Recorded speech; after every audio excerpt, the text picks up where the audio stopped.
हिंदू तो एक सभ्यता है, धर्म नहीं। धर्म तो सनातन है। स्वामी अभयदास। स्वामी अभयदास का चित्तौड़गढ़ में चातुर्मास 22 से युवा संत अभयदास ने कहा कि धर्म तो सनातन ही रहा है, हिंदू तो एक संस्कृति रही है। उन्होंने कहा कि राजनीति में धर्म होना चाहिए, धर्म में राजनीति नहीं होनी चाहिए। उन्होंने कहा कि शुरू से मेरी इच्छा चित्तौड़गढ़ पर मेवाड़ में कथा करने की रही है और इसलिए ये संयोग बना है कि इस बार सावन चतुर्मास की कथा चित्तौड़गढ़ में हो रही है। संत ने कहा कि मेवाड़ से उनका संत के रूप में नाता न हो, लेकिन देह के रूप में उनका नाता रहा है। चित्तौड़गढ़ प्रवास के दौरान युवाचार्य से हुई विशेष बातचीत के दौरान उन्होंने कई अनुभव भी साझा किए हैं। सनातन धर्म की चातुर्मास की परंपरा कुछ हजार वर्ष पुरानी नहीं है।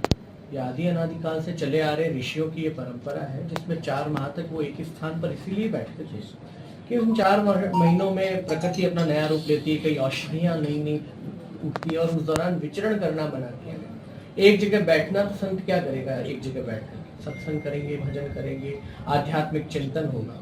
तो ये चातुर्मास जो है हजारों वर्षों से चली आ रही परंपरा है, जिससे प्रभावित होकर अलग अलग गुरुओं ने, अलग अलग महापुरुषों ने अलग अलग जो पंथ स्थापित किए, वो इसके अनुरूप, इसी परंपरा के अनुरूप चले आ रहे। और मैं हमेशा से कहता हूँ, जैन धर्म, सिख पंथ, बौद्ध पंथ या सनातन धर्म के जितने भी पंथ संप्रदाय हैं, ये सब हमारे अलग अलग मार्ग हैं, लेकिन इसकी जड़ जो है, मूल जो है, वो आदि अनादि काल से चले आ रही इस कर्तव्य बोध रूपी धर्म की परंपरा है। एक बात तो हो रही है, आजकल कहीं भी चर्चा करो, राजनीति में धर्म का प्रवेश हो गया है। कई लोग राजनीति में आ गए हैं, वो धर्म को गालियां देने लग गए हैं। किस प्रकार की गति होने लग गई है? सनातन को बचाने के लिए राजनीति की कितनी जिम्मेदारी है? ये बात तब पैदा होती है ना, ये जानकारी के अभाव के कारण। लोग हिंदू हिंदू करते हैं, हिंदू कभी धर्म था ही नहीं। धर्म तो सनातन है। हिंदू एक स्थान की, एक सिंधु घाटी के इस पार रहने वाले लोगों की पहचान बनी, जो देवनागरी लिपि और संस्कृत भाषा का बोलना करते थे, वाचन करते थे, बातचीत करते थे। जिस भाषा में इस तरफ रहने वाली उस सभ्यता का नाम हिंदू है, लेकिन वहां पर कभी नहीं कहा गया कि व्यक्ति कौन है। हमारी आइडेंटिटी सिंधु घाटी के इधर रहने वाले लोगों की हिंदू बनी। अब धर्म की चर्चा आप समझिए, धर्म का मतलब होता है सेंस ऑफ ड्यूटी। उस तात्कालीन समय में प्रकृति के साथ जीते हुए, प्रकृति सम्मत जीते हुए आपको क्या करना है, क्या नहीं करना, इसका कर्तव्य बोध होना। धारयति इति धर्म, धारण करने योग्य वस्तुओं का चिंतन कि क्या मैं धारण करूंगा, क्या धारण नहीं करूंगा। धारण करने योग्य वस्तुओं को जानना ही धर्म है, न जानना अधर्म है। सिंपल सी डेफिनेशन है, लेकिन problem is that nobody here to know on basics. Basics पे किसी को बात नहीं करनी है, सबको बात करनी है।